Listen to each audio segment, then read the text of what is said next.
Bonjour Samuel Calvo, on va commencer tout de suite avec du football et vous allez nous parler de la Ligue Europa avec les 16e de finale. Tout à fait, 16e de finale, donc 16 rencontres. Ce soir pour les matchs aller, Lyon se déplace pour affronter les Néerlandais de l'AZ Alkmaar. Le Borussia Mönchengladbach va recevoir les Italiens de la Fiorentina. En Israël, l'Hapoel Beersheva va recevoir l'équipe turque du Beşiktaş. Une rencontre qui promet un beau spectacle. En tout cas, les supporters seront bien présents.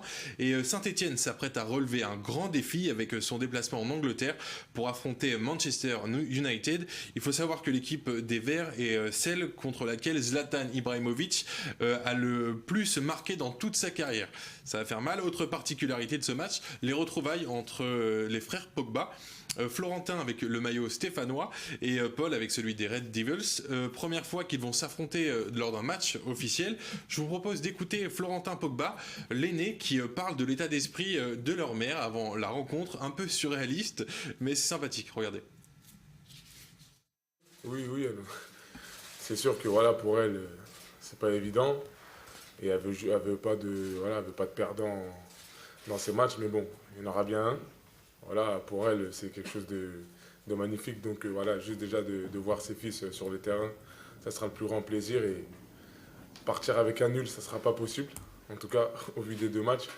Donc voilà, nous, on va essayer de tout faire pour l'emporter. Et je pense que de l'autre côté aussi, Paul voudra tout faire pour l'emporter. Donc forcément, on aura un perdant, mais pour ma daronne, il n'y en aura pas.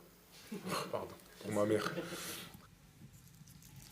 Elle n'est pas facile pour la maman. C'est vrai, en tout cas, si vous aimez le foot, il y a des matchs tout le temps. Vous allez nous parler des résultats des 8e de finale de la Ligue des Champions. Oui, après le massacre au Parc des Princes de Barcelone, c'est l'équipe anglaise d'Arsenal qui est passée sous le bulldozer allemand. Une défaite cuisante pour les Gunners pour le match aller à l'Allianz Arena de Munich contre le Bayern. Ça semble maintenant presque impossible pour les hommes de Wenger de se qualifier pour les quarts de finale de la Ligue des Champions. Autre rencontre, celle qui a opposé les joueurs de Zinedine Zidane à l'équipe de Napoli, pourtant au stade de Bernabéu. Les Madrilènes ont encaissé un but dès la 8e minute, mais les Meringues ont réussi à inverser la tendance rapidement, notamment grâce au Français Karim Benzema avec un but de la tête à la 18e minute. Il devient d'ailleurs le meilleur buteur de la Ligue des Champions avec 51 réalisations.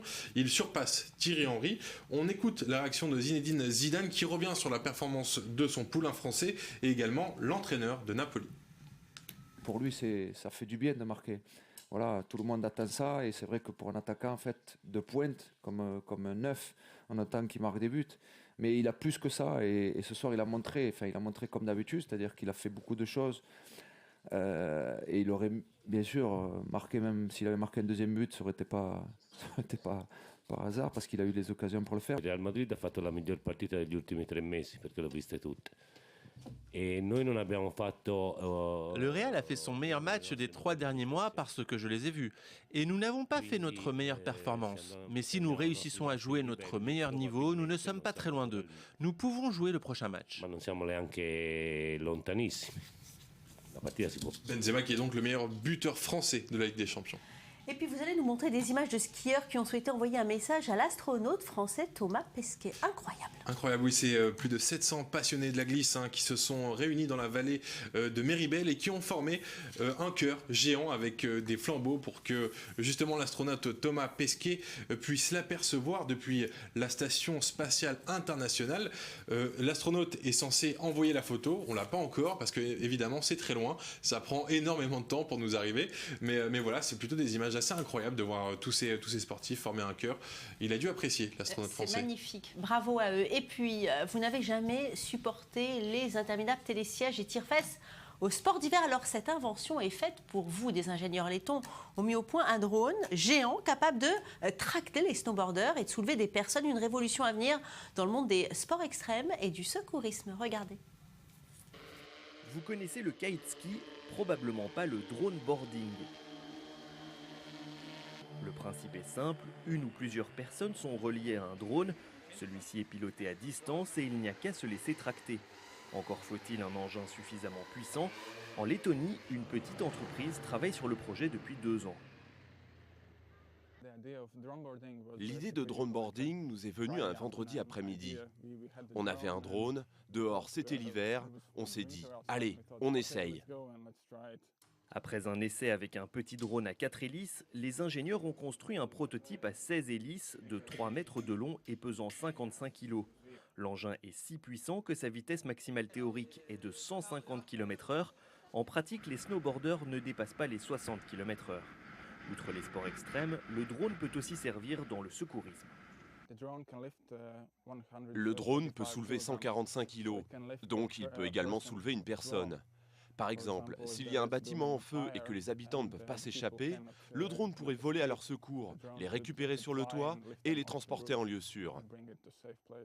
Les premiers tests de sauvetage sont encourageants, mais au-delà des questions de fiabilité et sécurité, le frein à la commercialisation, c'est le prix. Le prototype a coûté 35 000 €. Pour l'heure, ce dernier fait donc uniquement le bonheur de quelques sportifs privilégiés. C'est génial. On va très vite et une fois que quelques améliorations seront faites, il y aura plein de possibilités. Les inventeurs réfléchissent maintenant à améliorer l'autonomie de la batterie d'environ 10 minutes seulement à l'heure actuelle. L'invention pourra alors vraiment prendre son envol. Allez voilà, on ne skiera plus jamais de la même manière. Merci Samuel Calvo, c'est fini pour aujourd'hui. Nous sommes déjà jeudi, que le temps passe vite en votre compagnie. Surtout, ne changez pas de chaîne ce soir 19h Paris-Jaffa avec Paul Amar, 20h Jean-Charles Banoun. Pour le journal ce week-end, vous retrouverez à 19h le journal présenté par Rudy Sada. Surtout, ne changez pas de chaîne, vous êtes au bon endroit, vous êtes sur i24 News. À dimanche.